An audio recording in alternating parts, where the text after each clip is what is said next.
Hey there, guys. Welcome to Nightslight Astrology. Today, we're just going over the news stories of the week. As I say every week with this, just a chill stream, just looking at things that transpired for the week and adding the astrological insight as we can. Really, we're going to spend a lot of time today, though, on the murder of Austin Metcalf by Carmelo Anthony, because there was that verdict that went out today. And my opinion on this is, I think it's essentially like another George Floyd event, and it's really meant to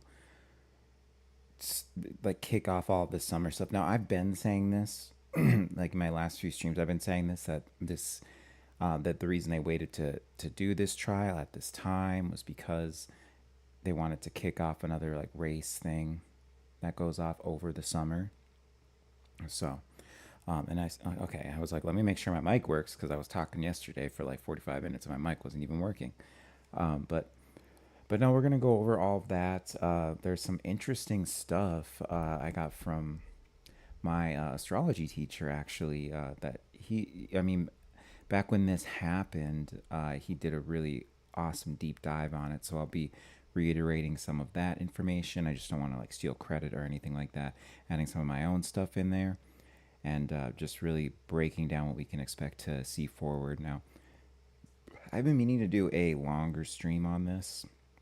We'll see if I get around to it. I've got a lot of streams that are already set up in advance. So we'll kind of see if we can squeeze that in sometime soon, but we'll just go over the news events and kind of see what we have that comes up. So yeah, let's really just get into it here. Um, so usually I just go from the top of my bookmarks and I go down, but I actually went down to where all this started. And before all this, I think it's just like gaming stuff, also funny stuff too. Like this was an interesting thing. Um, yeah, it was just some stuff with like Israel that's not really important now. Oh, you know what? We will lead with this actually. Um, so Steven Spielberg, because we just had that movie. I believe it was today it came out. The Disclosure Day movie that came out, and so it's something that was really interesting. I've been saying that that movie's going to be a psyop and all that. I've spoken on this dynamic that you're seeing between the tech bros, the way that they're latching on to Christianity, and then also that association with Steven Spielberg, who also is Jewish too, which is an interesting thing to add. Um, but the with this, we'll just read this here. Steven Spielberg says his new movie Disclosure Day about aliens and about aliens will have Christians and people of faith second guessing their own religion. Spielberg says the movie will take the position of the church. Is God our God only on this planet, or is God a God for every system where there's civilization? That would mess up a lot of people. And it's funny because the Catholic Church years ago already spoke on this and kind of clarified and everything. So I don't really think it will affect people in the way that they say. I kind of view this as a subversion tactic.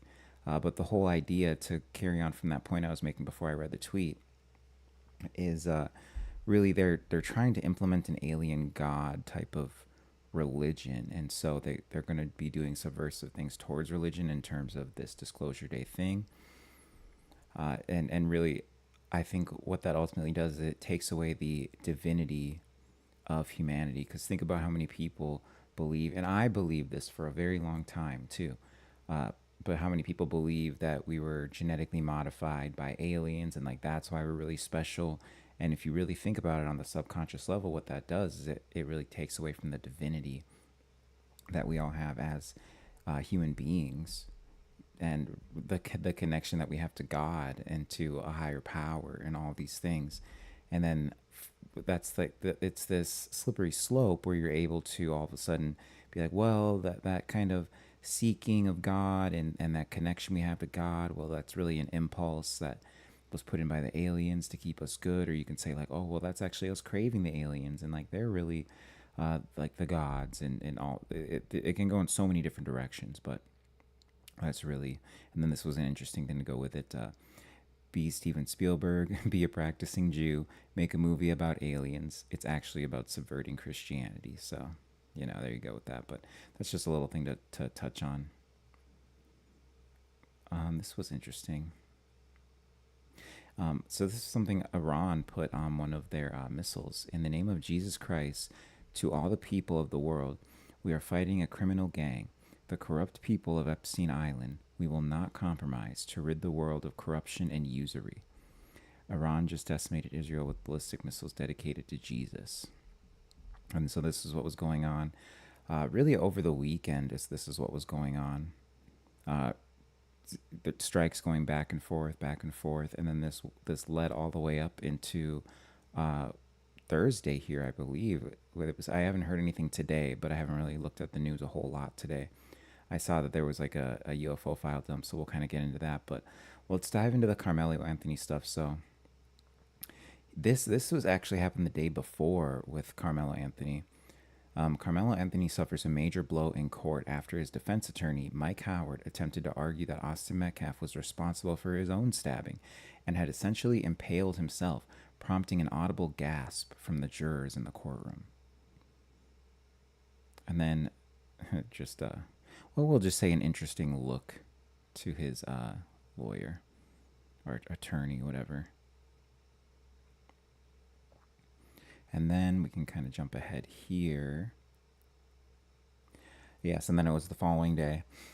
Carmelo Anthony found guilty of murdering Austin Metcalf, faces up to life in prison. And then what we ended up finding out is it was 35 years because he was tried as a minor.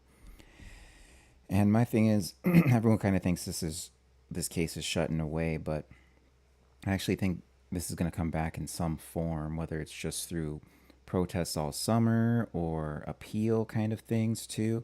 And if it was an appeal thing, like notice how fast the appeal would come versus it took like an entire year for them to get back into the actual case itself. So that's like always a funny one, right? Let me actually get that. Sorry, I wanted to get that open.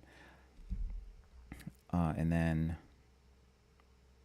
but also, yeah, like we'll kind of look at some of these protest videos here and you can see what I mean, but so Sheldon Daniels nailed it hours before the actual verdict. I practice law in Collin County, Texas. Carmelo Anthony will be convicted and sentenced to life in prison as he should.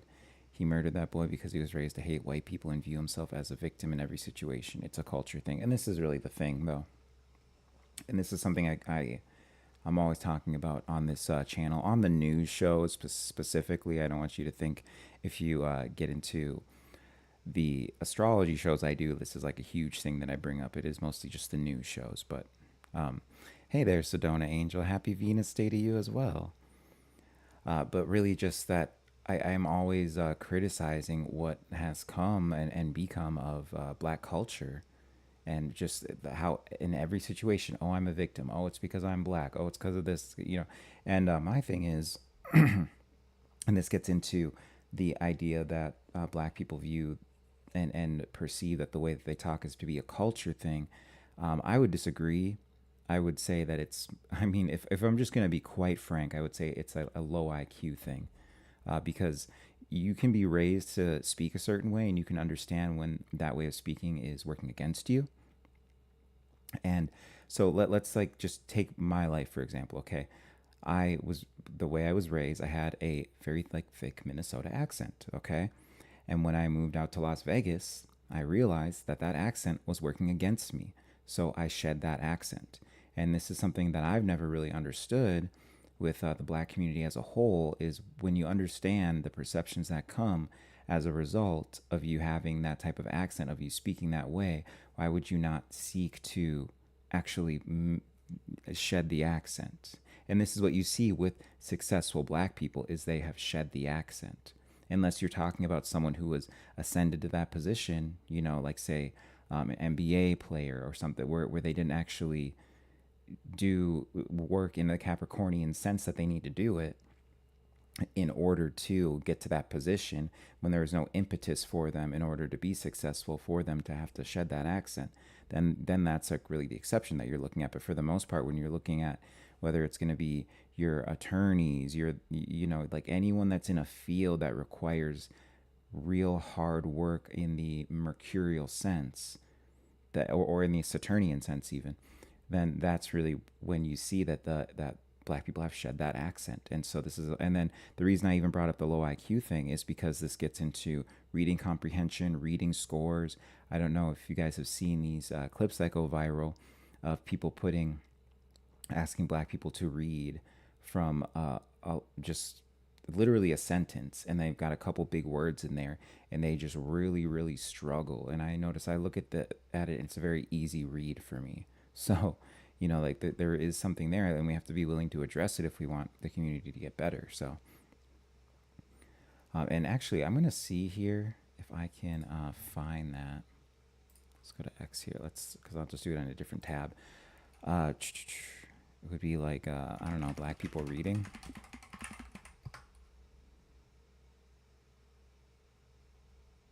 Should be in here somewhere. I feel like they're pretty popular.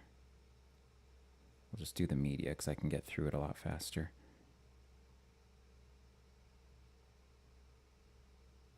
No, I don't want to stick on this point for too terribly long. Let's do spelling maybe.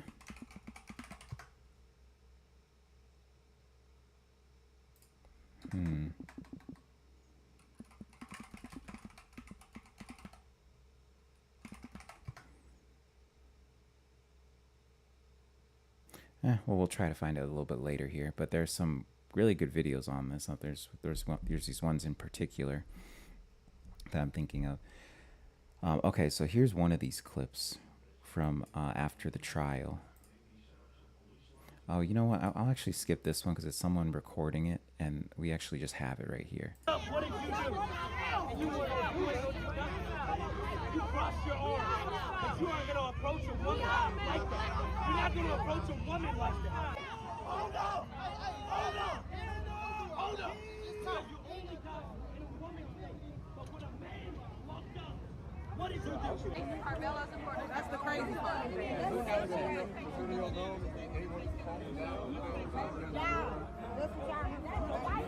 Let's see here if we can. Yeah, this is kind of the part that went viral, and this guy ended up getting arrested. But just starts jumping up and down, and this really gets into the emotional regulation thing that I talk about. That's really a challenge with the black community. I guess this person's holding up a sign here. Let's see if they're all up in this guy's face. You know, just essentially acting like an animal, you know, and it's just ridiculous. And what do you think? And see, the cop is right there too. And he has to be right there. And this guy's been on the job. He's seen a lot of things. So like, he understands he needs to be right there because they're not going to be able to control themselves. And like I said, this guy went on later on in the day, ended up being arrested. Okay. For all the, yeah, I'm surprised there wasn't any like violence. Well, there was violence there, but I'm just surprised there wasn't any by him. And you saw the way he was yelling in his face and all that. It's just like the emotions take over. They aren't able to control themselves. And I just think this has to do with a lot with the black community and stuff. Really with the lack of the father figures, not teaching the emotional regulation when they're younger, you know.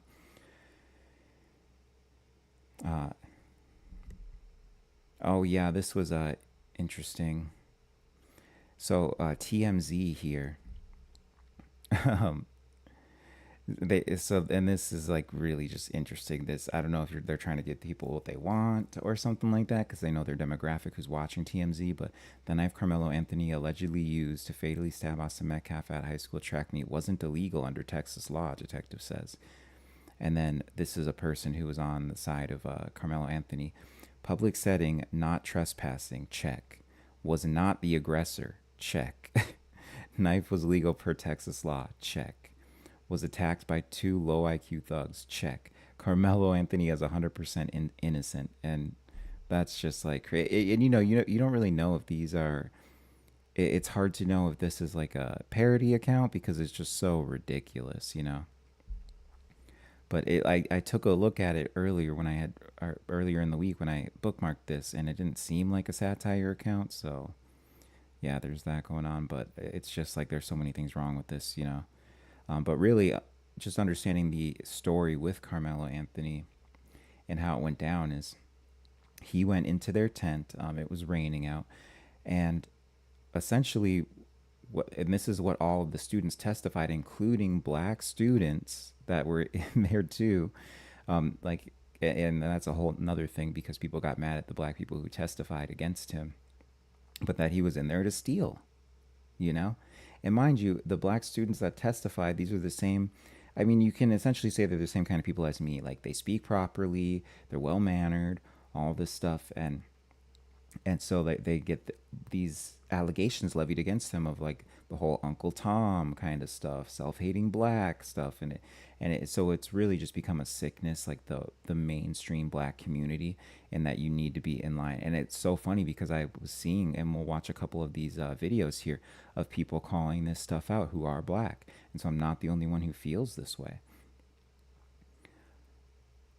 But oh yeah, but they thought that he was gonna steal, and so they were like, "Hey, like get out of here, dude! Like you don't even belong in this tent." And then that's how we kind of all know the story at this point. And then he pulled the knife out of his backpack and stabbed him in the heart, and also it hit made sure he hit there were bone fragments on the knife, so that really tells you how brutal it was. But we'll listen to what this lady. This is another one that went viral of this lady out here. So why do we have to care anymore? Why are we even here? To be honest, why are we here? What are we here for? Because if we take up for ourselves, we go to jail. If we don't, we die.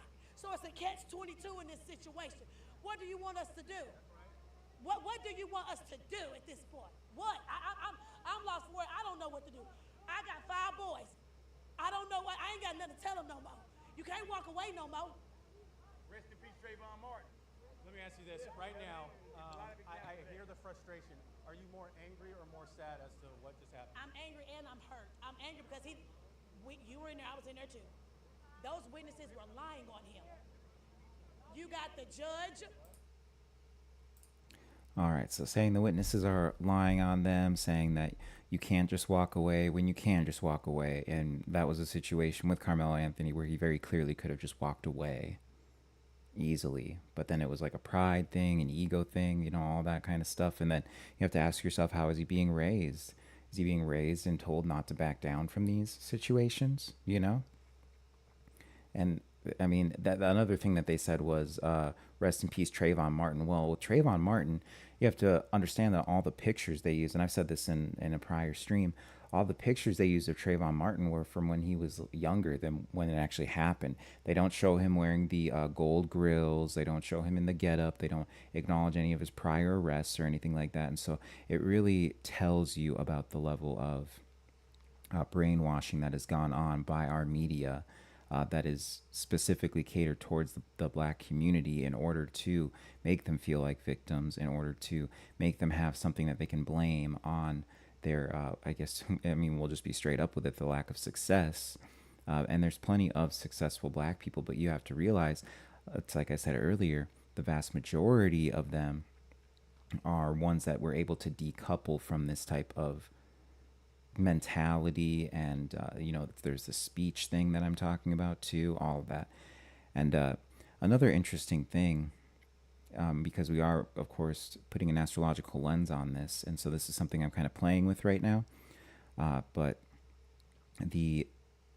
there's a thing called racial astrology, and Rudolf Steiner really went into this. Rudolf Steiner being the founder of anthroposophy, a brilliant esotericist. I've been loving his work over the last few years, but he associates black people as a race with the planet Mercury. And you have to think about it because they're fast runners, right? They're like, when you're looking at evolutionarily, or like why we look the way that we look, or they do, it's because of their proximity to the sun, or like the heat that they were in, and Mercury is the closest planet to the sun. So you have that aspect of it. There's also a very distinct way that the black community speaks, and Mercury rules speech or communication. So these are all things that are really interesting too, especially when you're looking at, and this gets into some of the work that my teacher did Robert Phoenix. But when you get into the Gemini aspect of this, and the Gemini aspect just behind rituals in general, whether you're looking at George Floyd or 9/11, or even a case like this too, there was a huge Gemini thing that was going on back then, when he killed Austin Metcalf, and that was of course Austin Metcalf is a twin, so you have that part of it right there, that he's a twin. This was at a track meet. A track meet, what's that going to be ruled by? It's going to be ruled by Mercury. A track meet. Okay, so you have that part of it too. And then also there's another person named Carmelo Anthony, who on the same day, he's a basketball player, who on the same day, he actually got nominated to the Basketball Hall of Fame. And so there's your Gemini thing, your twins kind of thing going on there. So there's a lot when you get into these rituals, which I view this entire thing really as a ritual. And another great thing that my teacher brought up was, because I definitely don't want to steal his work, it's just incredible. But he brought up how, looking into his family, they seem to be have these I don't want to say Freemasonic and necessarily get the terminology wrong, but there's like some type of secret society thing going on in how they came over, which is really interesting because they were originally from Louisiana. They uprooted, went there, and actually like lived in nice places before that. And it was the where they moved into at first, it was them, and then it was all like Asian people and white people that they lived next to. So it was kind of like this whole thing of, I mean, it just kind of stuck out a little bit, sticks out, you know what I mean? But there's that part. So I just wanted to kind of fold in a little bit of astrology, and I'll kind of go deeper on some of those points too, but we'll get into a couple more of these things here. Let's see.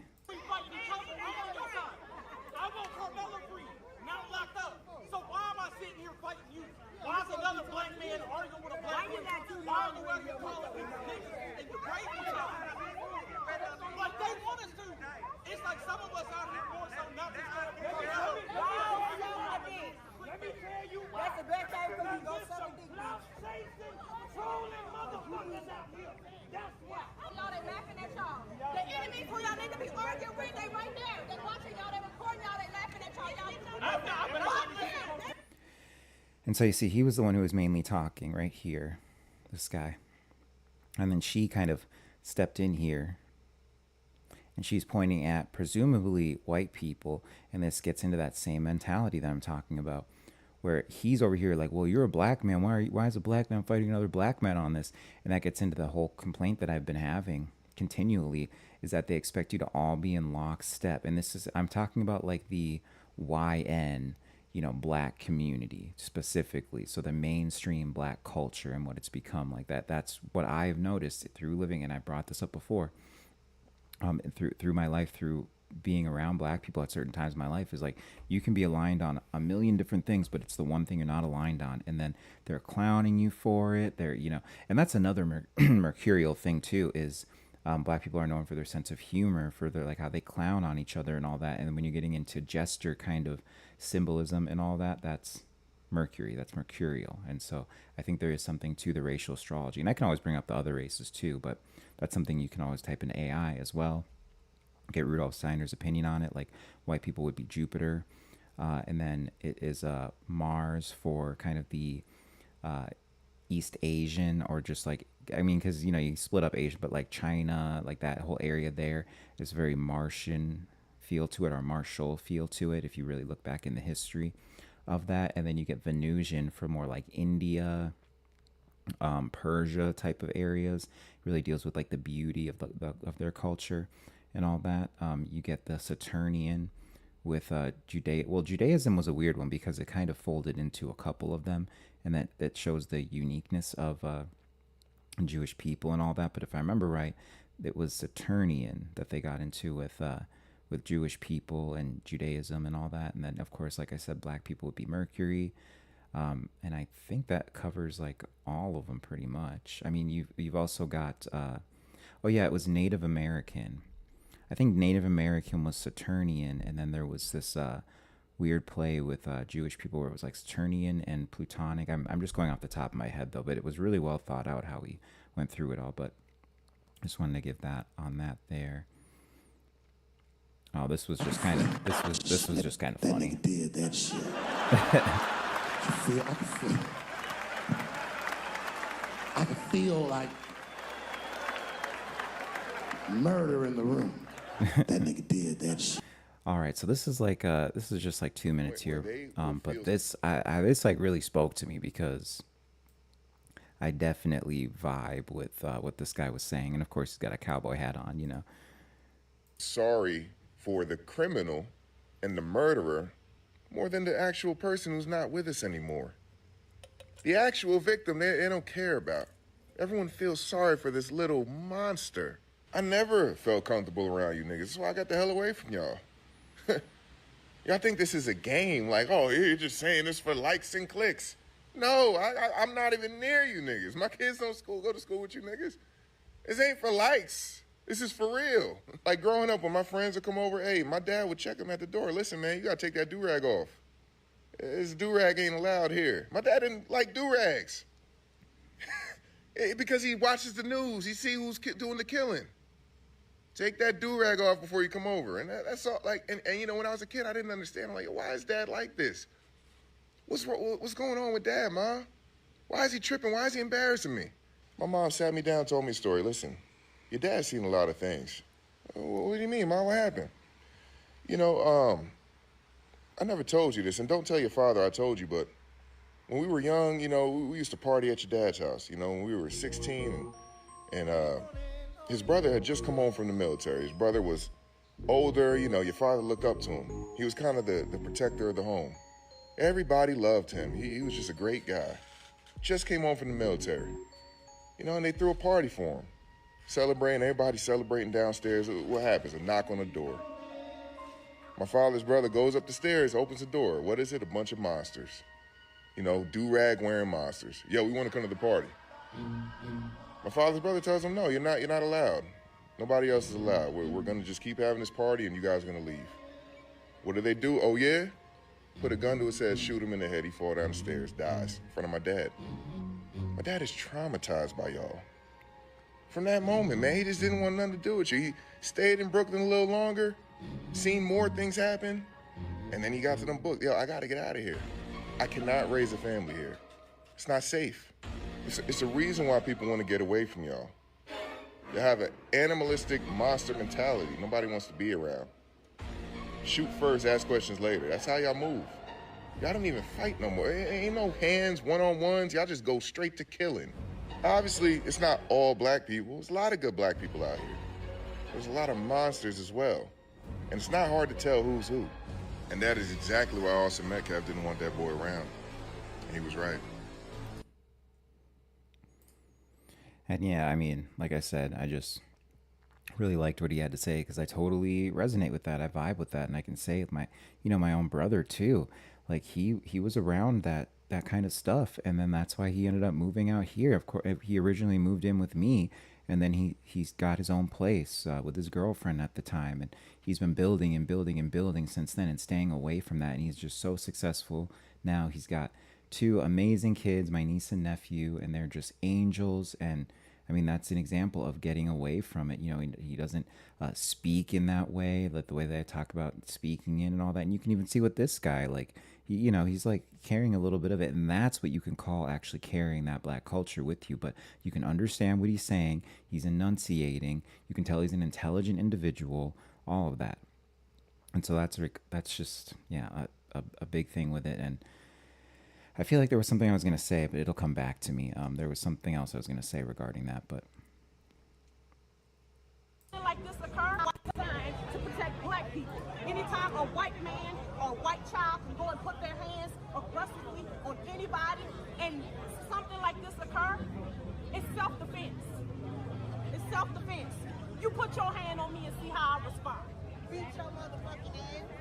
What will the anti-Semitic that's really the majority of that clip, everything. But you see what she said? Like, oh, well, you put your hands on me, see how I respond. And the lady behind, beat your motherfucking ass. It's just like, okay, whoa, you know.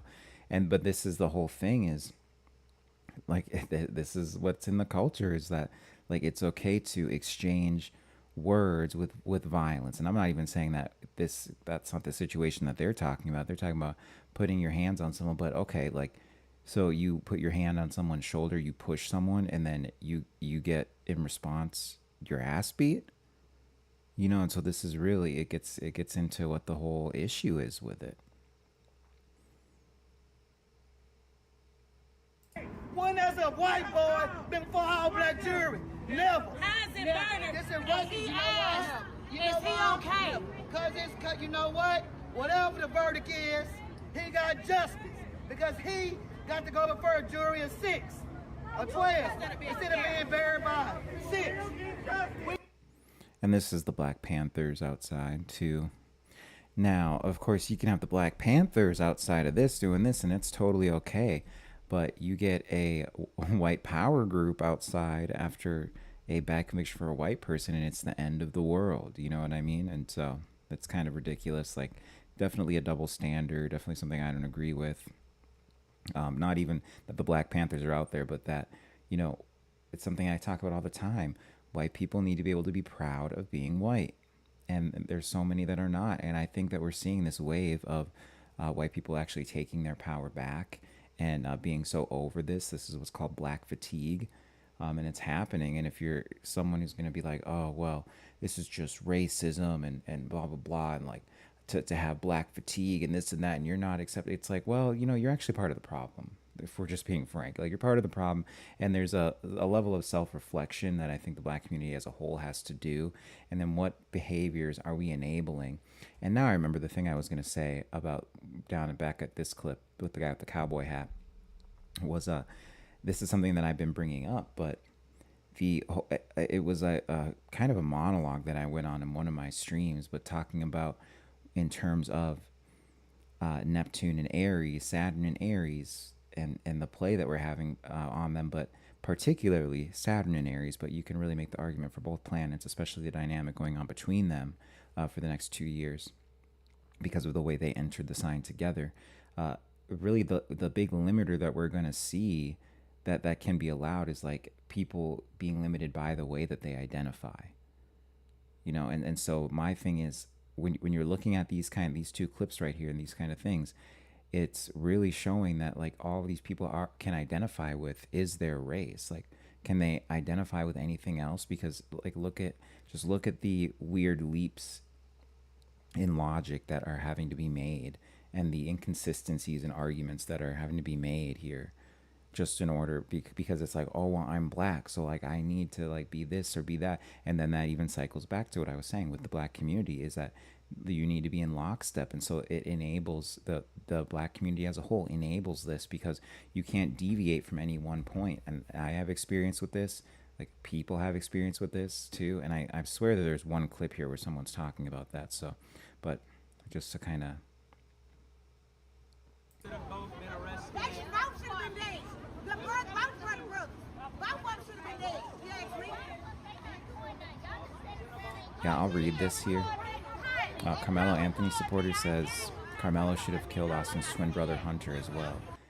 And the Carmelo group agrees with her. And this tent here was Carmelo Anthony's family. There was another clip where they walked up on it, and it was this was like I remember over here. This is where the family was actually posted up. I'm not saying it was necessarily this lady, but I think like this lady's part of the family. So that's just crazy. You know what I mean? They're openly calling for murder. This was never about self-defense. Some of them just want to see white people murdered in cold blood. They can't be reasoned with. Both of the brothers should have been dead, if you ask me. That's a quote. Disgusting. White folks need to understand. This is I saved this because it's a little bit funny, but then also I have a thing I'll kind of talk about after this. It's only 20-something seconds here. I am praying to God that Carmelo Anthony gets found innocent. Because a lot of these white folks need to understand you cannot go around putting your hands on people and expecting nothing to happen. You cannot go around talking shit to people and expecting nothing to happen. That's your white privilege. You've been around the white folks too long. You think nobody gonna put hands on you or do nothing to you. Yeah, so it says wiggers are crashing out on TikTok over Carmelo Anthony, and the whole phenomenon of like wiggers and stuff like that. I actually think, and there's gonna be like edge cases. It's not gonna apply to like every single, but what I've noticed as like a psychoanalyzation, and there's even some like some like I guess you could say like new wiggers that came in to my gym recently, and so I've been kind of watching them, observing them, and all that kind of stuff. And these are people that come from life of privilege, and then they're bringing their black friends in to the gym who like don't have a gym pass. It's just kind of like, I haven't said anything yet because it hasn't gotten to this point, but it is something I'm watching. But the whole thing is it gets into the psychoanalyzation I've always kind of had with the majority of like wiggers, and that is that like there's this level of white guilt that they really carry, and like because of that they shunt or dismiss their white identity, and they fall straight into the black identity. And there's like a whole, I can go way back in my life, and there's just so many examples I have of it. But all right, so we are gonna watch. This is a longer clip, but I try not to play any clips that are too terribly long. But this is Nick Fuentes just talking about all what's going on with this. So what are we going to do about this? People get very angry. You see these people, they're so smug. And you wonder, how can we wipe the smug satisfaction off of their faces when these black people are killing white people? Well, it's obvious.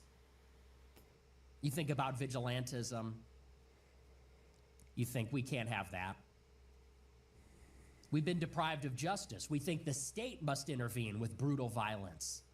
You think this killer needs to be made an example of. This young man who killed a beautiful young white person who was productive and was going to contribute to society, he should be made an example of by the law. They should give him the death penalty.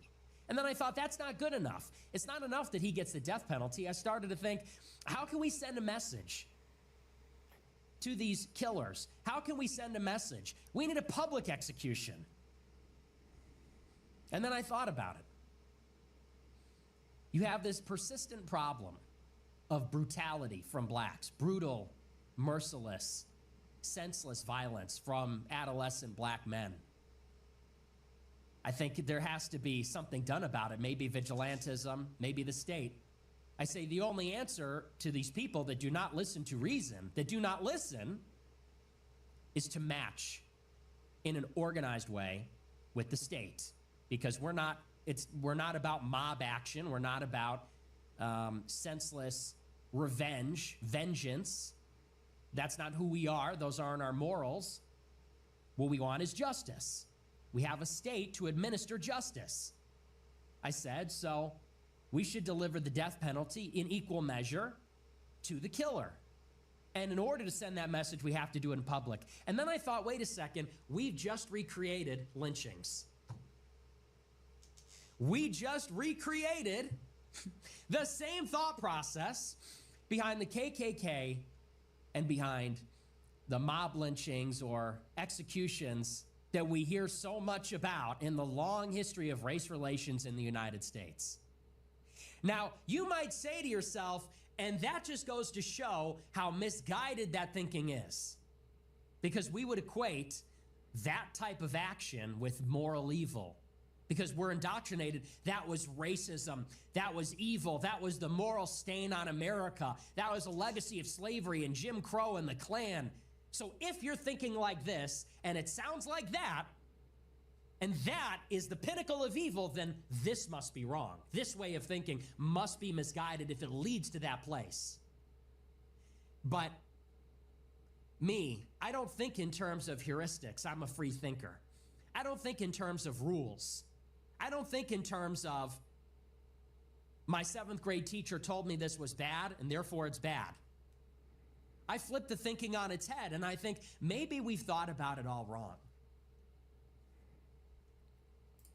And he even goes on to say and to deconstruct a lot of the school indoctrination that we've had. And this has been part of my like longer process here of going back and not only deconstructing the history, but then deconstructing my schooling about that history and everything. And it's kind of fascinating what I've found with all that. But what I'll say is like there's a reason, and there was a mentality, and if you can separate your emotions from it, of wanting to see, I guess you can say, equitable justice, like justice that doesn't include the death penalty and that kind of stuff.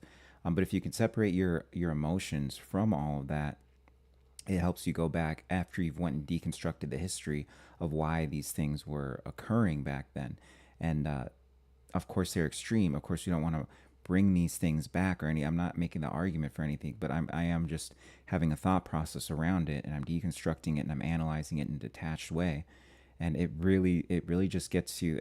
I'm not even trying to say anything by this, but it just gets you really thinking about what were people generations ago aware of, what has been schooled out of us through this kind of boomer mentality that came through. Is like, well, just like treat everyone equal and all that stuff. Well, how is that really doing for us with this mass immigration that's not only coming into the U.S. but going into, I guess, the UK or like Europe in general, and the things that we're seeing happen as a result, these violent crimes. And so you could say this is just this has to do with different cultures colliding, and you can make that argument, sure. But I would even say, really, when you have Western culture, which its roots are white, of course, Western culture, and then its roots are also Christian.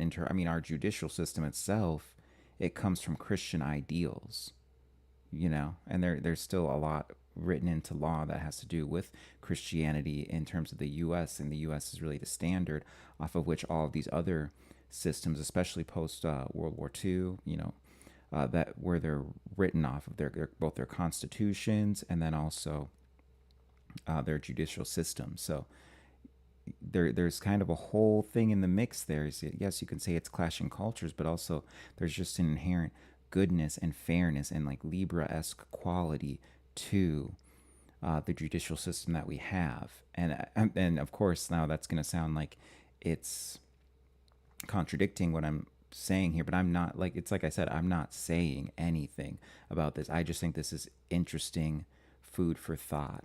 But he went out onto like a longer type of train of thought that really has to deal with kind of Jewish oligarchy and power and all that stuff, and not so much in a framing of blaming everything on the Jews or anything weird like that, but really just getting into the weeds of it, of what we've seen. Because you can even go into, like, at the height of slavery, the majority of the slaveholders were Jewish. You know what I mean?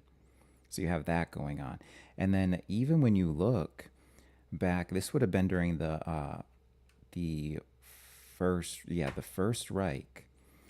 So it's good that I did this Germany deep dive, and there was some history I found out around it. But during the German First Reich, you even had, when there were white slaves, the people who had to be the middlemen for the slave trade. And then you're dealing with you're really dealing with this confluence of I mean, it was mostly Muslim stuff going on, but then you had this Christianity thing on the side too. And then but ultimately what I'm trying to say is that even for that, Jewish people ended up being the middlemen. Jewish people were the one in the US who were selling slaves and all that. So we have to be able to have these conversations and not be looking over our shoulders like, oh, are people going to think that I'm a bad person? Oh my God, we're just having a thought process. We're playing with these ideas in our head, and we're trying to figure out sources of things, reasons for things, and where things started to go wrong. And actually, we're starting to see all this chaos in the world because of it. And so that's really all I'm getting at, or anything. Do with the information what you will. Just another lady that's getting mad. I mean, it's like 4 minutes here. I don't think we really need to. Yeah, she's just walking around and crashing out. Oh, and then that's the dude who got arrested, the do-rag dude. But yeah, just some more right there. What is this? Oh, we can. Use it to self-enrich themselves. This was interesting. So it seems like this is accurate, but I have a hard time finding information on it. But enough people are talking about it that it seems accurate. Like enough bigger voices that have done the research. I don't have any of those videos here, but like done the research, put the information up and all that with really where the GoFundMe information went. Now, the only reason, because I still like to be able to have something concrete I can attach to this, and we'll play the clip here. It's short. But the thing that I found interesting is after raising $600,000, 650,000, I think it was, on the GoFundMe, they still used a what is it? Public, like a what is it? A publicly funded attorney, or like a state attorney? They still use like the ones that are provided by the state, which you only really use if you don't have the money for an actual attorney. So like, where did the money go? But And the worst part of all, they didn't even use the money for a legal defense fund. They used it to self-enrich themselves. She bought a house in a gated community, bought her a new car, those sorts of things, all while her son is, facing this sort of case. This is absolutely nuts that they have the audacity to turn around and ask for, some sort of remorse or any of that after the way this entire family has acted from the very beginning. yeah, so there's just an interesting side note there. I don't know. Maybe should I play this one? I will say that this is very triggering language, so trigger warning for me to play this. But this lady definitely goes for being triggering, but I always find her commentary useful. But you got to remember, I'm like very emotionally detached. I don't get my emotions involved with what it is I'm identifying with and stuff. But she got big probably like a year and a half ago. She kind of blew up a little bit. And of course, so she has something to say on this.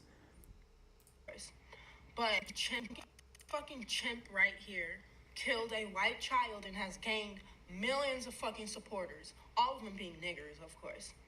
But I'm just gonna say, black supremacy is the most dangerous ideology in this fucking world. Based. And the whole Carmelo Anthony and the whole Rick Chow thing just tells you these people are fucking brain dead niggers. The thing they don't get is when you be a nigger, you get consequences like jail time or being killed. Either one of those. Black people think they can get away with every fucking thing and protest about it when they get the consequences.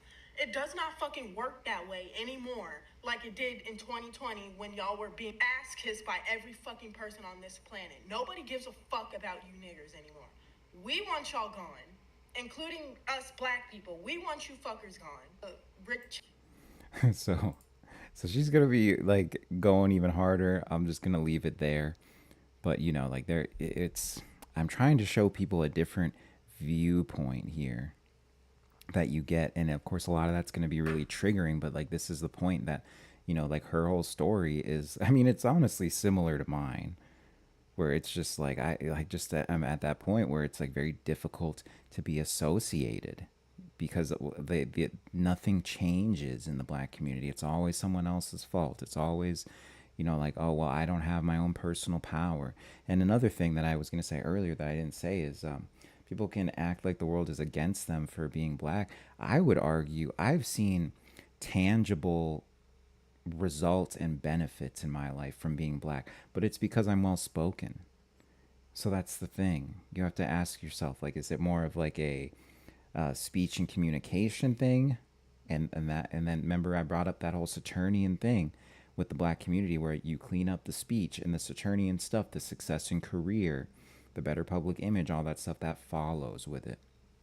And so that's why I've been able to do well and have benefits and see, clear career advancements where a lot of it's going to have to do with the way that I communicate. But then this even doubles back to what we were talking about. But then also, I could tell that like they'd be in a lot of these fields I was in, they would be lacking black people in good positions. And so one that shows up that actually they know can perform the job, is intelligent, is well spoken and all that, and I can advance quickly in those fields. And like I will admit that, like I'm okay with that being the case, you know, but like let's just kind of be honest, like have some self-reflection, have some self-awareness about these things. I told y'all he was guilty. Y'all ain't got no fucking common sense. You can't take the life of somebody else and then expect people to have sympathy for you. I don't know what the fuck has gotten into people that look like me. Nigga, you can't kill people. You can't take people's hearts. Guilty. Stay your ass in jail, boy. Your family should be sued. Stay your ass in jail. That's where you belong. You want to behave like an animal, you get treated like an animal. I don't know why y'all think that's okay. At what point did black people start saying, you know, if it's a white person, it's okay? Y'all piss me the fuck off. Me listening to the biggest supplier of inmates to the prison system try to tell me about law and order and what the law is and what the law is. Y'all don't know the law. If you knew the law, you'd know the boy was going to jail. Like every rational thinking person. Guilty. Guilty. Now keep his monkey ass in jail. So you're even seeing though amongst the black community is people are done with this. They're just totally over. Okay, like what is happening right now? Why are people behaving like this and acting like this is groundbreaking that he's found guilty of this? It's a person, it's a human being killing another human being, you know, not a crime of passion or anything. He brought the knife to the track meet. There was some level of premeditation involved in that, okay? And I get that this was a type of not a switchblade, but a type of pocket knife. But it's like, I mean, he physically went into his backpack to get the knife. So Out. It looks like you big. this is I thought this was just interesting to play. This is more white people talking about kind of the white identity mentality come back. And if your thought of that with white identity coming back and having a resurgence and all that, it's like, oh my gosh, Nazis. It's like I just don't know what to tell you anymore. But the pendulum swings one way. You had during the whole George Floyd thing, like white people getting down on their hands and knees and kissing black people's shoes, literally. And so the pendulum is going to swing the other way. There's a correction that's coming in here. And so it's more about you being aware of the correction that's coming in and the energies that are coming in, instead of being like, oh my gosh, we're going backwards and oh no, like we're going to be imprisoned and enslaved based on race and segregated and all these things. It's like, okay, like I don't think that that's going to happen. I'm sorry, but I'm also emotionally detached.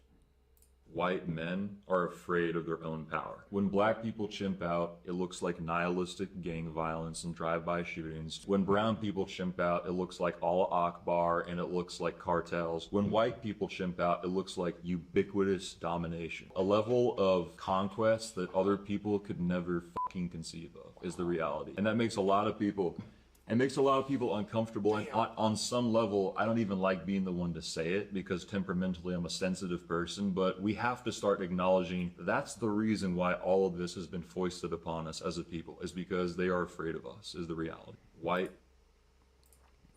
And so it's just interesting to think about, you know, for all of the level of conquest, like this guy's saying, conquest, domination, blah blah blah, that you saw in history from white people over other races. I mean, what other race with this, and we're literally seeing it now as you give other races different levels of power. What other race with that level of power would have been as gracious going into the modern age as white people were? Because I look around, I see a society that was founded by white people in which I have equal rights to those people. You know, like that's what I see. And I'm just like, okay, well, I can't really say when I'm watching the behavior of black people right now that if the tables were turned, it would be the same situation. I can't say that.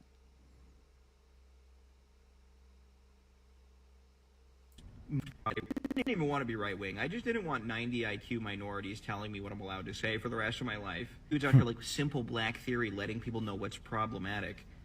What's problematic for him is multiplication. 70% of the things people call racist is just like preferring your group, which who cares, saying true things, which literally who cares, or like having an issue with the collective behavior of another group.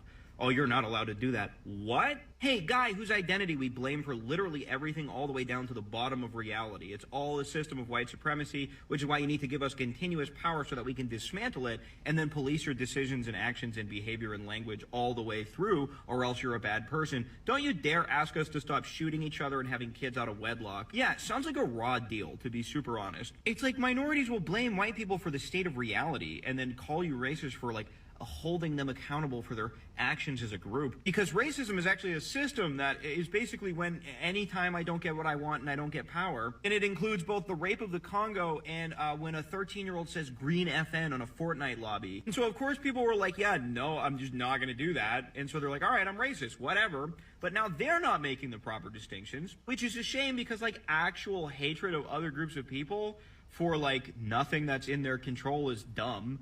Or like wanting injustice or thinking people are fundamentally less valuable and not made in the image of God. That's actually morally evil. But like being a nationalist isn't. Wanting like to preserve your culture and community, your common way of life through which you flourish is not evil. Not wanting to be invaded by randos is not evil. And I will just go back to right here because this is so interesting. I just thought this is a good example of like where the majority of white people are at. Now, a lot of them aren't going to say it because, you know, do they want to be viewed as a racist person? And this just kind of, it gets like, it kind of circles back. I keep on circling back to a lot of these points that I made earlier. But what I'll say here is there is this level, there's some language in here that this guy doesn't understand and not in some like kind of weird way, like, oh, like you don't understand how dangerous. No, you'll see what I'm saying. But which will actually give a lot more clarity on something. So let me just play this part here. A system of white supremacy, which is why you need to give us continuous power so that we can dismantle it. So he said it's all a system of white supremacy, which is why you need to give us continuous power so we can dismantle it. So I actually, now that's going to be really tied to the George Floyd stuff, okay? That was what we saw during that time. And of course, there were a lot of black people in the mix for this, but you have to look at who actually from the top down orchestrated this. And this is where, and I always kind of go on to these deep threads of socialism and kind of break it down for you guys. But with socialism, Marxism, communism, an umbrella term amongst socialists, like real socialists, communist Marxists, they use that term interchangeably. So I just use so they typically colloquially use just the term socialism, but it's referring to any of those three, and that's just amongst themselves. And so I do the same thing, obviously. Now, of course, you're going to have, once you separate yourself from that space, then you are going to have the distinctions between those three. But they do use this term as an umbrella term. So, but what the whole thing is, and I've briefly brought this up in the past, but the whole idea of how socialists use the thing with socialists is the same dictionary but different definitions. And so when you're talking about, well, what is socialism? Okay. And then, like I said, the reason I'm bringing this up is because that's who was orchestrating all of the Black Lives Matter protests and riots and all that stuff, was the socialists. So, but when you're looking at like what does socialism want to achieve, we talked about in the past here, we talked about what does like queer Marxism want to achieve. Well, that's like the abolishing of the gender binary, or, you know, like the real, yeah, like the binary, or the not abolishing of gender altogether, but of the gender binary, of the gender as a like performance, essentially. So identifying as male, identifying as female, the traits that go with that, and more like an androgyny type of thing going on. But the reason it's called queer Marxism is that's the method through which they achieve the Marxism. And then the Marxism part, and this would be, you know, Marxism, socialism, communism, all that, they seek to abolish capitalism. And the way that they abolish capitalism is through getting rid of private property ownership. And so, and private property ownership is going to be any type of property that you can use to passively like make money, essentially. So this would be like land. This can be like your house or a home. In some cases, you could say that it's like a car, but for the most part, they consider that to be something separate, like your car, your laptop, your clothes, that kind of stuff. That's considered personal property, not private property. So you got that. So, and then who enforces private property ownership? Well, that's the police. Okay. And so this is why you have the whole abolish the police thing going on, because it was in an effort to achieve the goals of overthrowing capitalism, which they believe is going to take like a long time, obviously, but they just chip away at it slowly. And so there's that part of it. And then another thing he said, talking about everything is a, what is it, a system of white supremacy. And so this is also a coded thing within socialism where sometimes it doesn't make sense. I don't know if anyone remembers the thing that came out, which was like talking about all the ways in which like you can be productive in society. Well, that's a form of whiteness, and it didn't make sense to people on the right wings because they don't like really actually research socialism. It didn't make a lot of sense to them, and they're like, whoa, like what's going on here? They're saying like having a good job is like whiteness and like all these things. Well, what it really is that it's because it's useful to them, and there's a whole thread we can go down, but just as a general for you, that whiteness means capitalism. Okay, so when they're trying to get rid of like structures that are based on white supremacy, on like whiteness this, whiteness that, it's really about abolishing capitalism. And so then all of those things in that PowerPoint make a lot of sense. I'll actually see if I can find that PowerPoint. Or like I think it would be, is it this? No, it would be like maybe like whiteness job or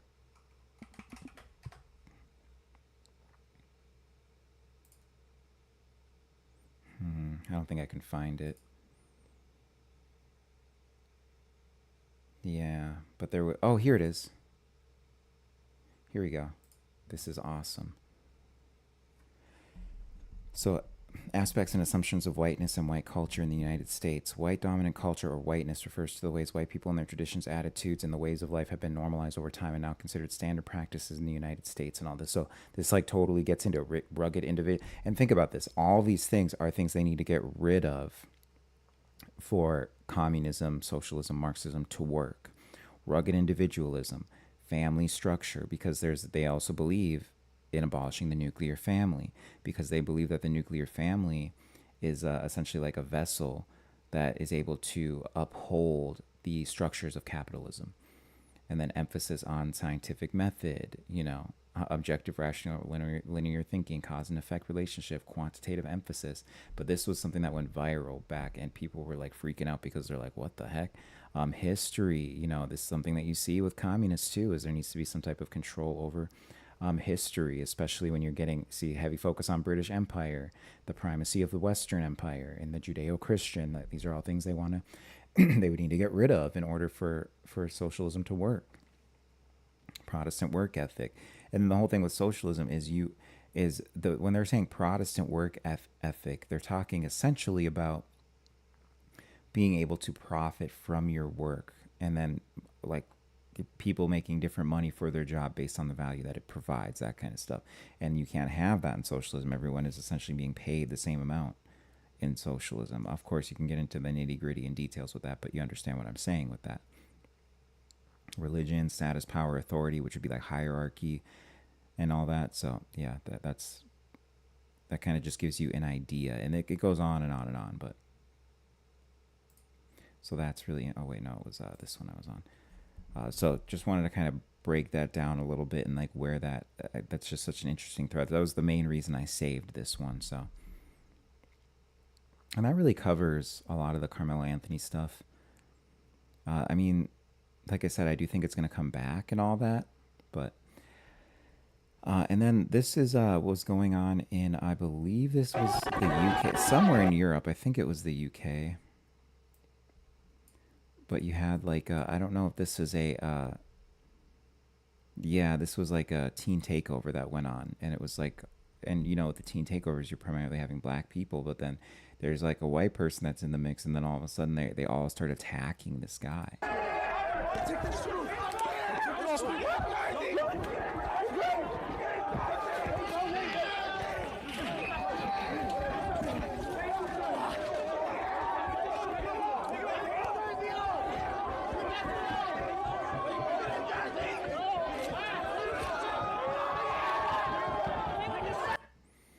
And that like white dude saves them and everything, but that's just a crazy thing. And then so you had this here that happened. This guy attempted to behead another dude. He gouged his eyes out.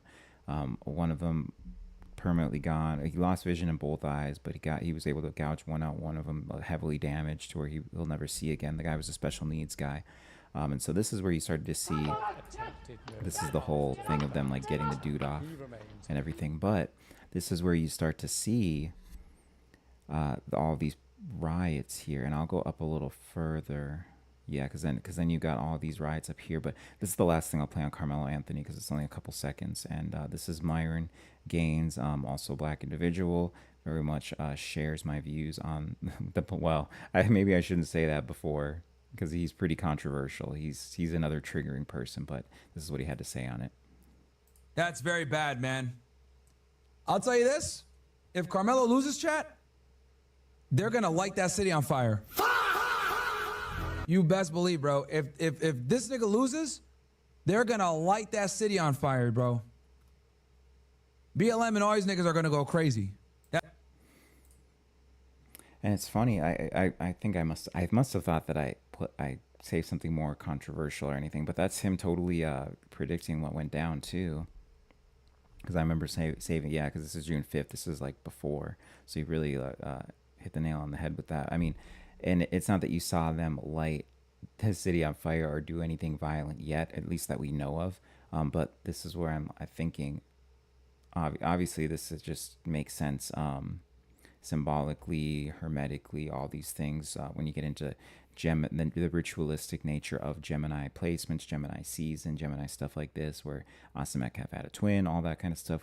That's kind of stuff I covered earlier. But also just you can really just see that this is going to be coming back in some form, or even if it doesn't come back, this starts something. It's the impetus for something that it creates a summer of like race relation weird stuff like that. And especially as you're seeing the powers that be, they're understanding that white people are really taking their power back of being able to say what they want to, that's why like I would argue half the people that you see on social media who are pretending to be a Nazi or whatever, like having all of this Nazi phraseology to what they're saying, or like like racist stuff that they're saying and all that. It's because for so long you weren't allowed to say it, so now you're seeing that you have a platform like X where all speech is allowed pretty much for the most part, except for like what, incitement to violence, and like child abuse material. Everything else is really allowed. And so you're seeing this huge pushback, and people actually think that X is primarily right wing now. But if you look at the metrics on it, it's actually just about 50-50 on there.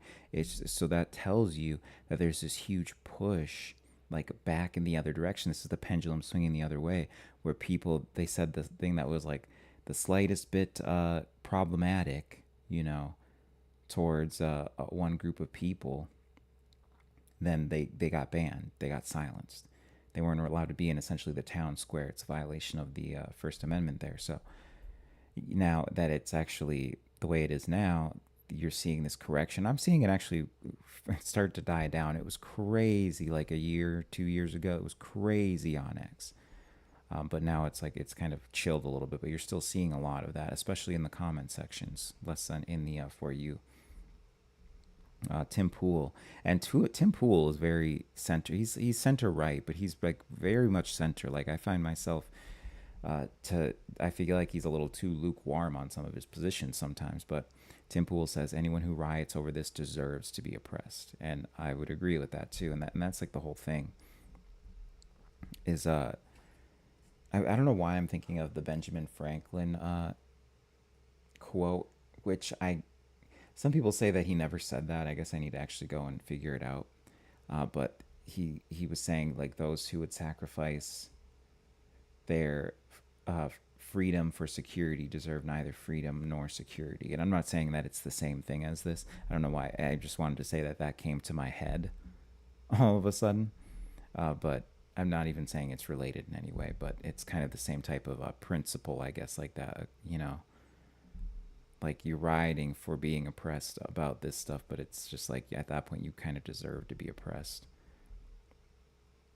Protesters in Belfast are going house to house looking for migrants and evicting them. So this is after the guy, remember that video I just showed earlier, that dude who was trying to cut off the dude's head with like a freaking kitchen knife. And that guy was, like I said, special needs and all that. So this just ignited something over in Ireland.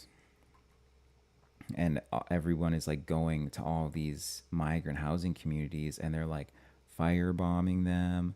They're kicking people out of them, all that kind of stuff. And so this, you got to remember, Europe is where we see this stuff pop off first. Okay.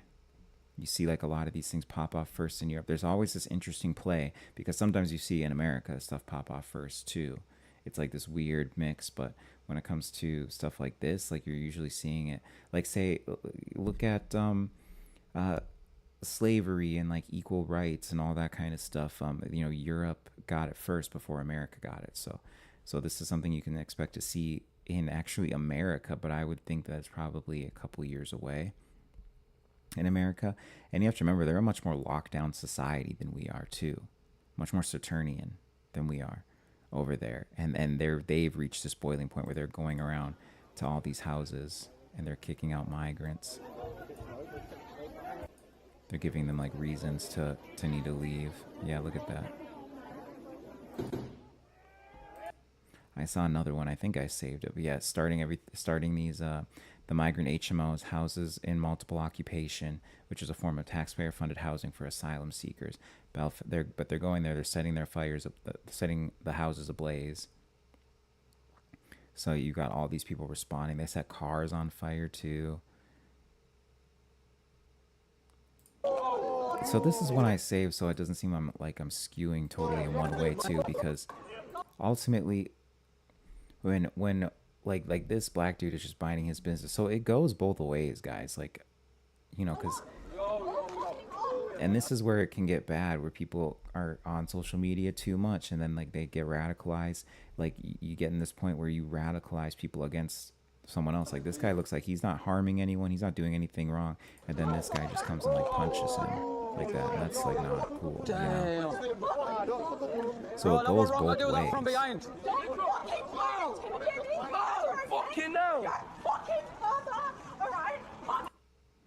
But we won't linger on that too long.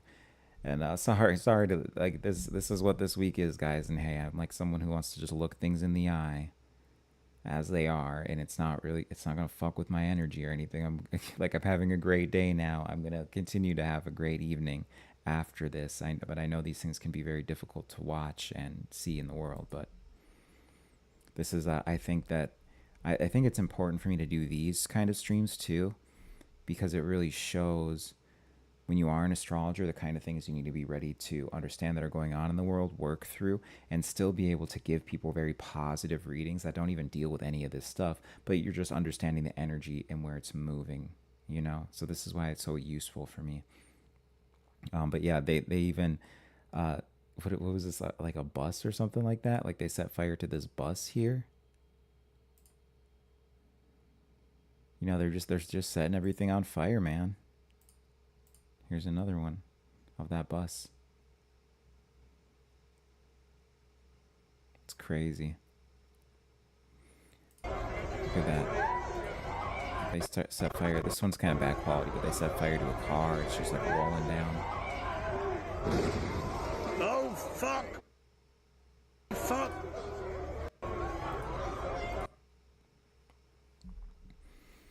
And then other news, that kind of like wraps up the Europe stuff, and then we're kind of getting into a little bit of this stuff. We're starting to wrap up a little bit here tonight, guys. Footage shows a ground level explosion in Manami, Bahrain, from an Iranian missile strike in the direction of the U.S. Fifth Fleet. So this is the same day as the Carmelo Anthony stuff too, June 9th. So you have this going on, and this is like the trading of shots back and forth. This is where it really started to heat up. IRGC says it now struck U.S. Al Azraq base in Jordan with long-range missiles, hitting 4 targets, including F-35 hangars and the command control center, along with a drone attack on the U.S. Ali Al Salam base in Kuwait. It's funny, I've got this lady at my smoke shop that I go to, and her fiance is in Kuwait. And so I always get little updates about Kuwait stuff going on. And back when I learned that, there was nothing really going on in Kuwait or anything.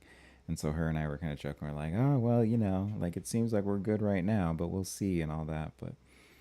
But she's like me. She's got a dark sense of humor, emotionally detached, so we're able to have the hard conversations about it. But I was talking with her about what's going on in Kuwait, and she's like, I haven't heard from him like today, or like, 'cause she sometimes just won't hear from him for a couple days, like today, yesterday, blah blah blah, and like there's this and that going on like near them at these bases and stuff. But like I'm sure he's okay, and and all these things, and it's like it's a tough one, have to deal with. But I do get little things about just what's going on in Kuwait, and what I can line up with the news. Like that's what I go to her for. Just like I have an Iranian friend with friends in Iran, and then I always will cross-reference the stuff I'm hearing from the media versus what she tells me, and it's able to really keep me a bit more grounded on the stuff that's going on. This one was interesting, but I don't think we have time to watch it. It was just kind of doing this breakdown of homosexuality, and I thought it was really, really interesting. Yeah, because there seems to be there's a psychological thing with it. I'm just kind of skimming it. Prenatal exposure to chemicals in the womb, excuse me. Father figures, developmental, it's there's quite a few things. And then of course there's the abuse that can happen of a certain type of nature when you're a child, that kind of stuff. So all these things are now, that was essentially the takeaway, is a lot of these things are factors, especially the father figure. But I find it the thing that's interesting with it, just as a gay man myself, I always wonder, because my brother was raised in the same environment as me, and he is straight. So it's just that's kind of always the thing that gets me a little bit, where it's there's and I have a whole thing I could talk about on, because I've collected data from every gay person I've met. I've observed them very closely, and I see that there's 2 different types of gay people. And it's what I call, which there seems to be about 70% or so of gay people, what I have termed, and this isn't for me to talk poorly on it, but it's what I've termed gay by perversion. It's about 70% of gay people, which is they either got there through watching porn, or and getting more and more depraved until they got to that level, and then just kind of get into this whole LGBT type of mentality. And I'm not talking about gay mentality, I'm talking about LGBT, that whole QI plus and all that stuff, and you're getting into furries and trannies and all this. Just I'll just leave it at that. But so there's that kind of stuff through porn, through being sexually abused, especially at a young age, that kind of stuff like that. There's this trend, because I was doing this all through my 20s, just collecting data. I would ask people all these basic questions if they were gay or something like that, or even bisexual, and this is what I came to is, there's something that is, and that's the best term for it, is a perversion that happened to them or around them in their mentality that really caused them. And then there's people like myself. It's just I've never been at any age sexually abused. I had a very warm and welcoming household like that. My mom didn't put me in any weird situations like that where that could have happened. And I had strong, I didn't have a father in my life, but I did have strong father figures. And this kind of gets into the whole thing of where maybe my brother didn't end up being that way. And and there's like kind of the developmental thing, but then this gets into what I think is about like 30% of gay people, which is kind of like born this way gay. And it's not for me to make the argument that it's necessarily genetic, but I think that there's like a soul kind of thing to it that deals with past lives and stuff like that. Because I look at my past lives, majority of them are women past lives. The Matthias De Stefano, who is I don't really want to say like mystic, but you know, he's someone who has this connection to his past lives, and he has this long line, and he's a gay man.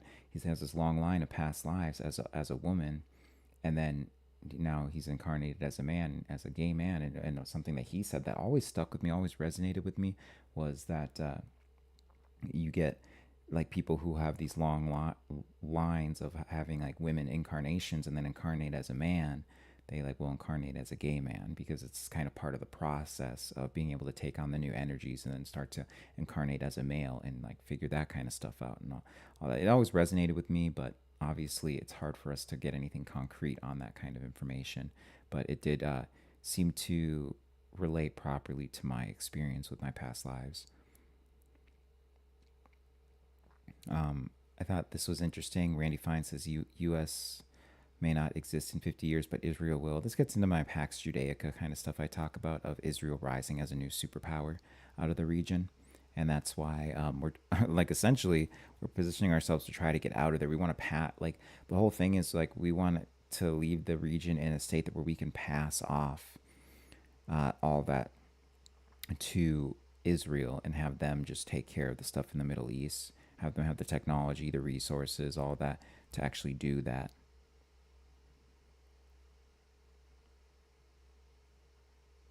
This was an interesting one. We'll just kind of skim through this a little bit.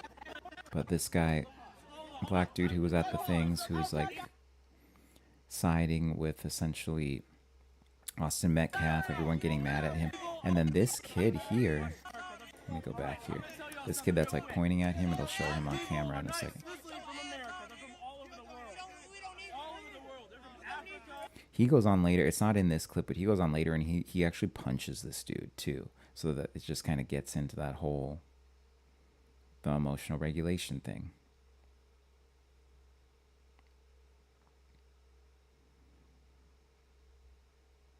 Yeah, I think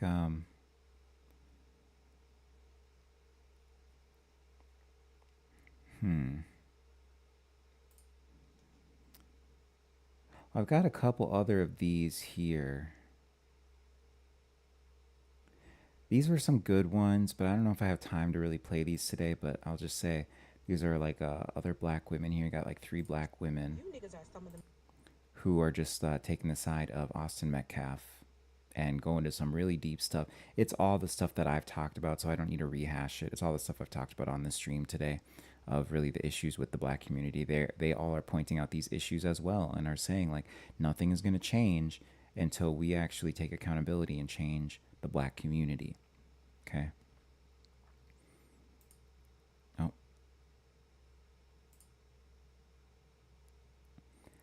So this is something I got this clip probably like 2 years ago is when I first found it. Now it's from the early 2000s. This is the guy who made the Boondocks. And so it's so interesting because of you got the whole idea of Uncle Ruckus in the Boondocks, who's like the black dude who like hates black dudes because of their behavior. And he'll have like these really funny comedy bits and everything around that. But so this guy is like the creator of that. And it's so funny because when you hear what he says, it kind of makes sense too, that and it shows you the creativity behind it, of him able to frame it in a comedic lens and all that. But yeah, what he says is just like, this is one of my favorite clips because it just really speaks to what we're dealing with now. He was so ahead of his time with saying this too, because I believe this was 2003 that he said this. I believe it might have been 2006. Let me turn this up. I really want you guys to understand that time is running out. And a lot of black people say that, but for real. Part of why the civil rights movement has been so successful, and part of why those who have come after in terms of our leadership have been able to maintain a presence is that black people have always had a certain amount of moral currency that we have been using. And let me be the first to tell you, that's used up.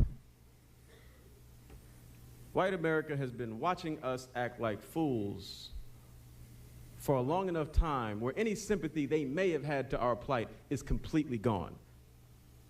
You're approaching a country that, forget hating black people or not hating black people, they just don't care. You can be talking about affirmative action, they can be like, I don't care. It literally is of no importance to me. I don't care about slavery, I don't care about segregation, I don't care about you, I don't care how many of you all go to jail, I don't care at all, because I'm broke. You can't be the proud, noble fighter when every single time someone sees a person that looks like you on television, they're acting like a damn fool. How would they know? How would they know you're not a damn fool? They're gonna talk to you? Yeah, right. Yeah, and I just thought that aged so well too. And he said this, like I said, 2003 to 2006, sometime in there. And like, it may have taken a little bit longer to really show and register on the main stage, but now we're seeing that really register on the main stage. And I think the tipping point for that was definitely the whole George Floyd stuff that was going on, for sure. But yeah, just incredible. Here's a person on the side of Carmelo Anthony. Black Americans, arm yourselves. This entire country is officially a terrorist state of white supremacists. You have no reason to abide by or follow any more laws in this country. Law enforcement and these politicians are all terrorists. Let it all fall. Time for judgment. And it's funny because if a white person said this, I really want you guys to. They would they would get a visit from the FBI for domestic terrorism. So that's just interesting. So you kind of see that. And I think this is the last thing. Well, this and the alien stuff from today, which was just a nothing burger as usual. But Austin Metcalf's father, so a little bit of history with his father here, is that at first he forgave Carmelo Anthony. He wanted to be there at the, there was some type of event that the family was hosting he wanted to be there for, and he had shown that he was a friend, and it was appreciated by the family, but then they kicked him out just for the simple fact that he was white and all that stuff. And and he still has been like, even on the day of the trial, he's like, let's not make this racial, guys, and all this stuff. And then he just finally reached his tipping point with all these threats that he got and stuff. And so that's in the next clip, but we'll play this clip really quick, which is where he started to hit this tipping point, which was just 2 days after. And I'll read this really quick. Or I'll just play it. It's like really short. Y'all can let me make something racist up so y'all can go viral. I got a new name for Mello, okay? Because he was such this little boy y'all were trying to portray. How about Watermelon Felon? How's that one strike you? Well, see, I didn't realize with this clip he said, let me make something racist up. But then this one, actually, see, because he was doing like some live, so he speaks on slavery and all this stuff. So let me see what, I haven't even watched this. I just saved it. Element? Because 400 years support somebody blindly, even though they did wrong. You're going to support someone who does something against the law. You're encouraging and saying it's okay because he's a certain color. Oh, you've got more melanin than me. Ooh, so you get more in privileges, more entitlement? Because 400 years ago, someone actually sold you to us, and we took you over here and put you to work. And then we had a civil war to free your ass. And now you want to talk shit? Oh, I've been so oppressed. You couldn't even vote 1960. Look how far you've come. Look at all the free shit we give you. You're not oppressed. You're fucking entitled. You know what DEI stands for? Yeah, means I don't have to be fucking qualified. I just have to be a certain color or race or gender.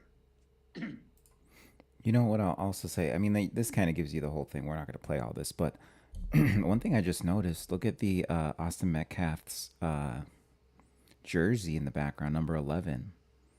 And that gets into the twin pillars there and the Gemini thing behind it.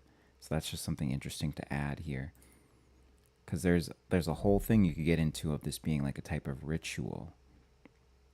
You know, and I won't even go down that whole thread. But that's like a whole thing. But that's very Gemini with that number 11 there too. And all the Gemini stuff around that, what's happened here.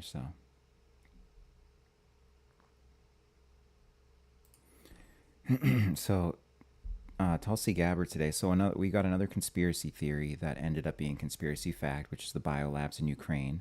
So she said that this was about 12 hours ago. Today, I'm releasing never-before-seen intelligence revealing new evidence of past U.S. government funding for more than 120 biolabs in over 30 countries, including Ukraine. In support of President Trump's executive order to end federal funding of dangerous gain-of-function research around the world and increase transparency and accountability, ODNI will continue working with partners across the administration to identify where these labs are, what pathogens they contain, and what research is being conducted. We'll play a little bit. Of more than 120 biolabs in over 30 countries. Now, these biolabs include labs in places like Ukraine, which could be at risk of compromise due to the ongoing Russia-Ukraine war. In fact, the intelligence community had previously warned that a US-funded biolab in Ukraine likely housed dangerous pathogens and remained vulnerable to long-standing threats of Russian attack, seizure, or damage. Now, until now, evidence regarding the full existence and funding of these laboratories had been knowingly withheld from you, the American people. Many of these US government-funded biolabs are currently or have previously engaged in research using hazardous and highly contagious pathogens. Yeah, and so I think this is kind of part of, I don't know if it's something they're dropping on us. I wouldn't say that yet, but there has been this thread that they're going along with. It seems like they're going to use stuff that they can have from the COVID era. Not use the pathogens per se. I'm not saying that, but which may be. But really, they're going to use some type of narrative around it in order to do something. I'm not quite sure what it is yet, whether it's something politically. This might have to do with kind of lockdown energy type of stuff. It's tough for me to say at this point, but there's something there. There's some energy I can feel there around it of it's going towards something. Department of War, under the Pursue initiative, has uploaded thousands of never-before-seen, formerly secret UAP records spanning decades and dozens of federal agencies. Investigate at war.gov there. Release the Epstein files. That's funny. So let's go.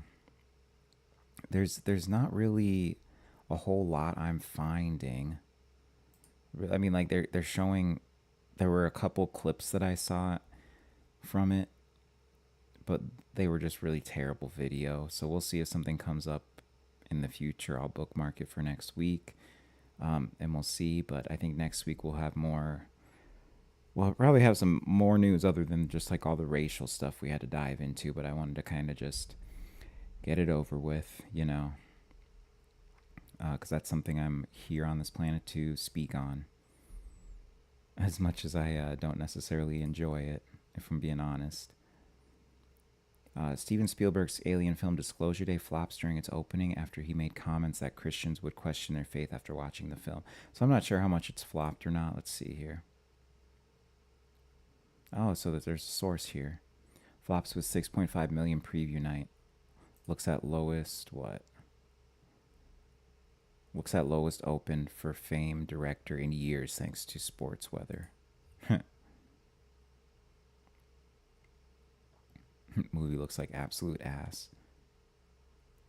These Hollywood demons only criticize Christianity. It's the only religion they're scared of.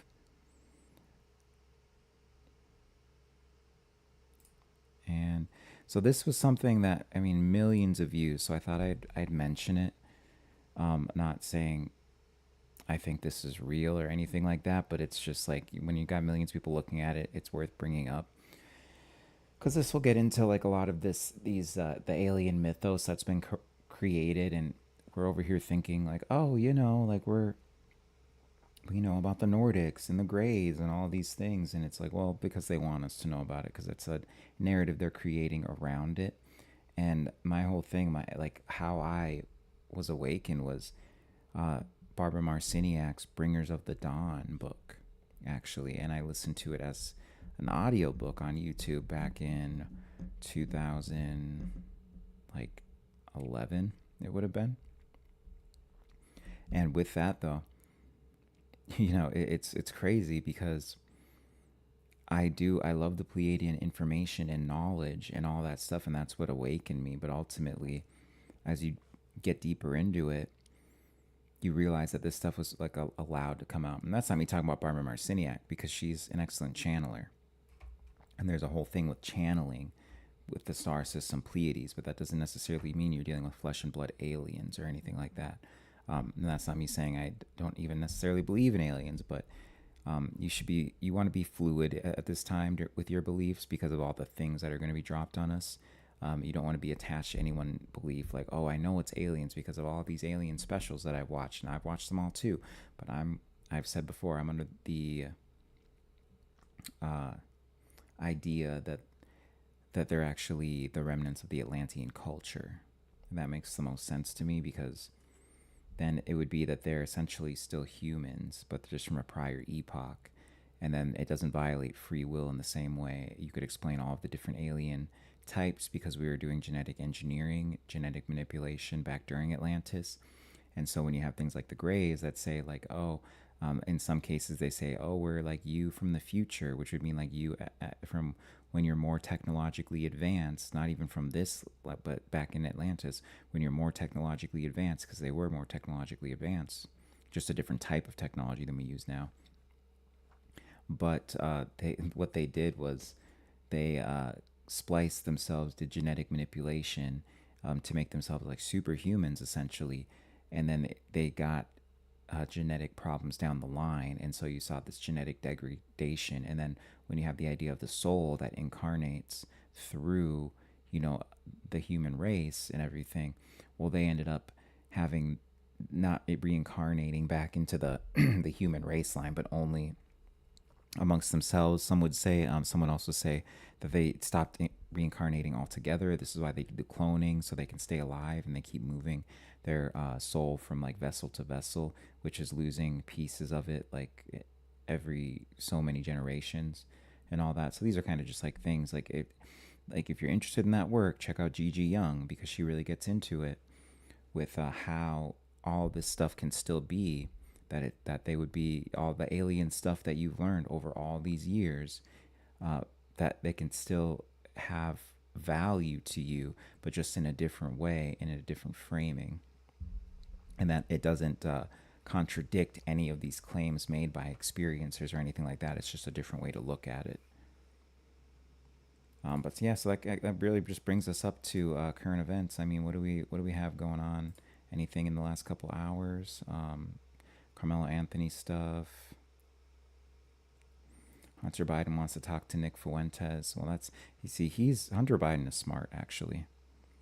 Talking about wanting to, like, these Democrats kind of know what they're doing now. Like Gavin Newsom, very smart, knows what he's doing these days, how to position himself with the youth right now. And then same with Hunter Biden. They know that they're going to need the youth vote, because more and more youth are hitting voting age, more and more boomers are dying. And so that way of thinking is going away, where Nick Fuentes is becoming more, I'm not going to say becoming more popular. He may have already peaked, but what he's done to this generation is going to linger, and the ideas that he spread.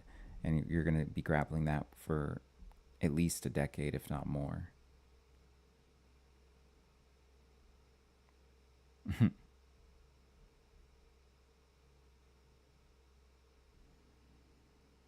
Wow.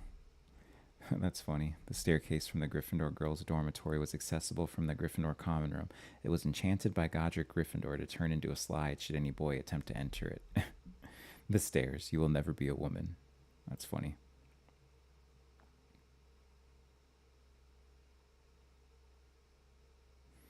I think that's pretty much it. A lot of this stuff is just compiling off of a lot of the race relations things that are going on now. So something to keep an eye out. Compared to walking outside. I'm gonna be honest, this guy always kind of weirded me out. He has good guests on though, so I watch, but he always kind of weirded me out. All right. So yeah, that's gonna do it for tonight, guys. And thank you for watching. Thank you for listening. I know, difficult topic to talk about for sure. You know, and we get into it, and like I'm totally gonna play all the like as extreme as it gets, so we can actually have these discussions. And you know, there was definitely more on one side I was playing because these are things that people need to be aware of. But I played stuff from the other side too. I had tweets up from the other side, all that, and just understanding the dynamic where both sides are at right now, and kind of this convergence we're coming up upon, and how are we going to handle that right now. And this is a convergence that I think the elites want from us, you know, because it's the whole divide and conquer thing that we already know about, what they would do to us and all that. And the answer to really sidestepping this whole divide and conquer and this convergence we're coming on, I guess you can say, like really with blacks and whites, isn't to be like, oh, I reject anything like this because that sounds racist or that's hateful or anything like that. I've seen people in my life who are now kind of reaping the results of that, whether it was me they cut out of their life or just constantly being like, oh, well, like they said that wrong and that's like offensive, and like now you can't be in my life. And it's kind of like you create this smaller and smaller box to where you can't even just have conversations. And this is what I'm getting at, is the way that we sidestep this is actually being able to have these difficult conversations that are going, or, you know, watch people who are saying these things, like the people who were saying like the N-word and all these, like, and with the hard R that we were watching today, like, you know, for research purposes, of course, YouTube, but we were watching that stuff because it's like, okay, if you can't listen to a person speaking like that without getting emotional, that's a problem that's going to need to be addressed under this new energy we're in, under this new Aryan energy, because it's very confrontational energy, okay? And it's going to be about being able to confront and have these conversations and all that, while being able to have some level of emotional regulation where you can actually work through a lot of this stuff and identify these ideas, where these ideas came from, all of that, because you've got all of these different things coming up on a convergence here. This is a different convergence I'm talking about, which is the Trinity of Convergence deals with the eschatology of Judaism, Christianity, Islam. All of these are coming together, and America is going to be the stomping ground where we see all of these things really hit the fan, I should say, because that's the idea of America. And you know, even Edgar Casey says that, who was the sleeping psychic, he talks about how most of the people who are here in America are reincarnated from Atlantis, and this is where you saw was this cultural mixing that was going on in Atlantis.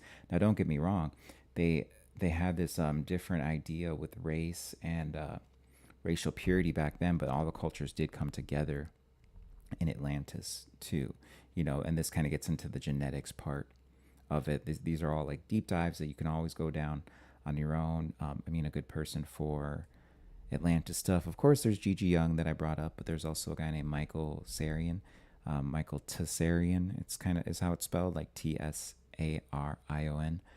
He's got great stuff on there too. I mean, you can get into like people like Randall Carlson, people like that. You know, there's a lot of good scholars on Atlantis stuff that you can find.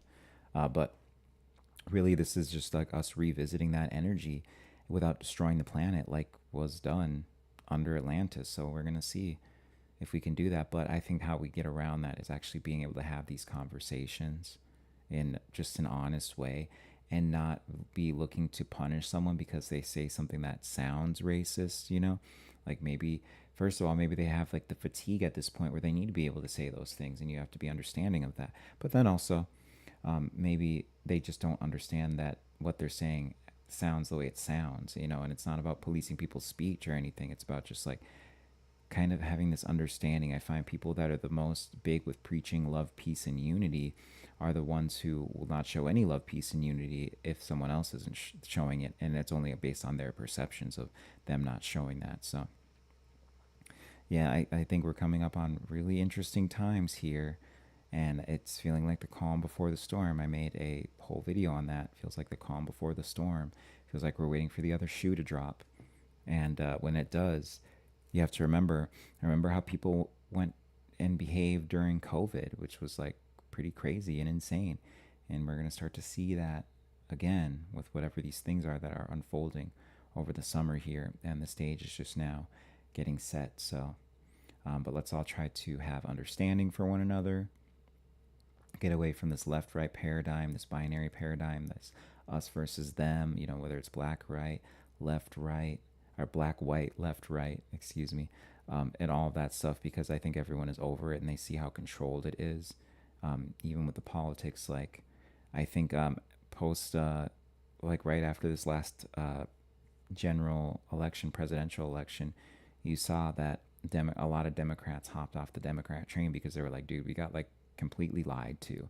We didn't get a candidate that we wanted, but we had to pretend like we liked her. You know, we had a president before that was totally senile, essentially.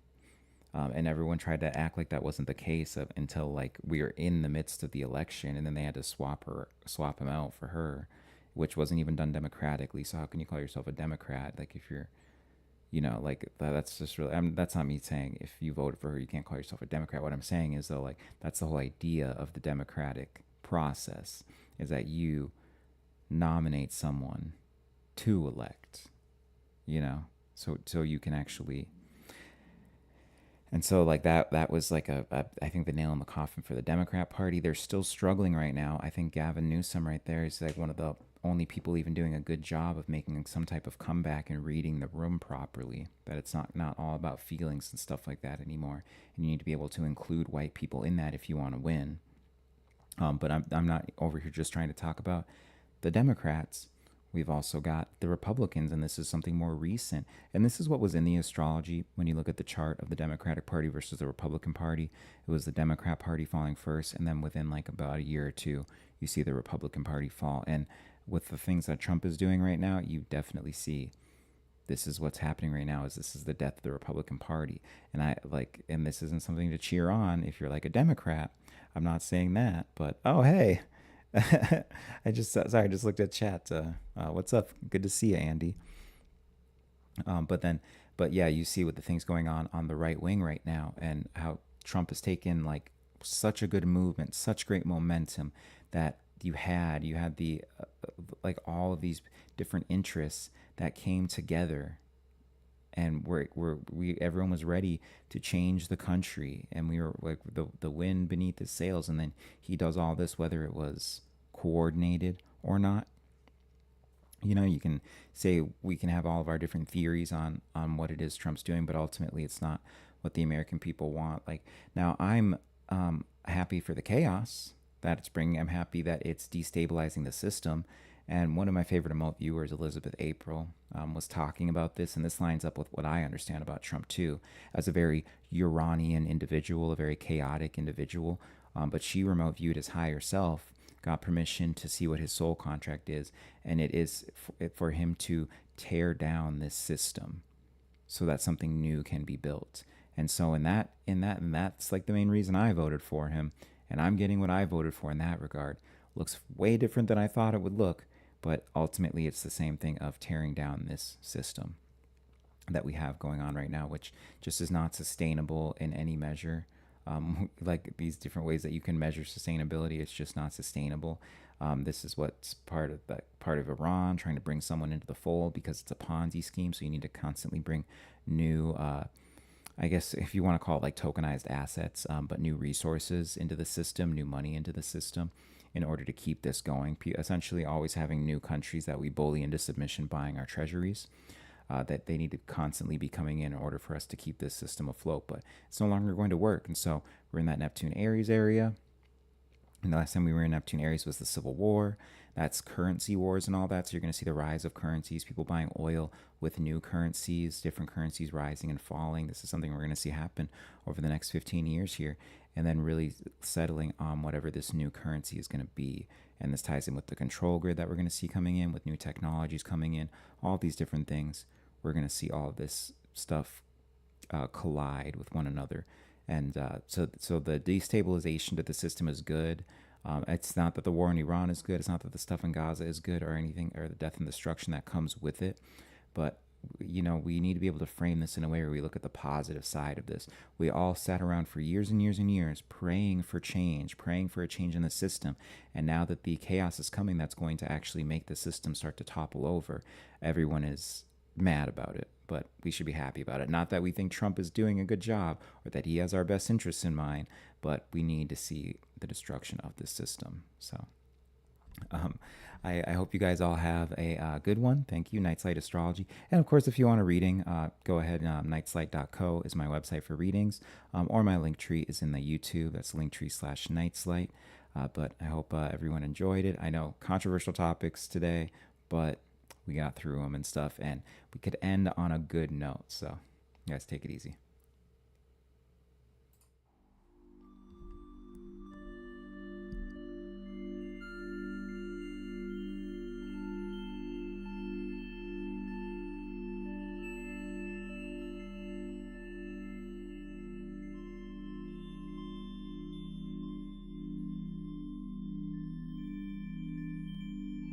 Must feel to be the same species as George Floyd.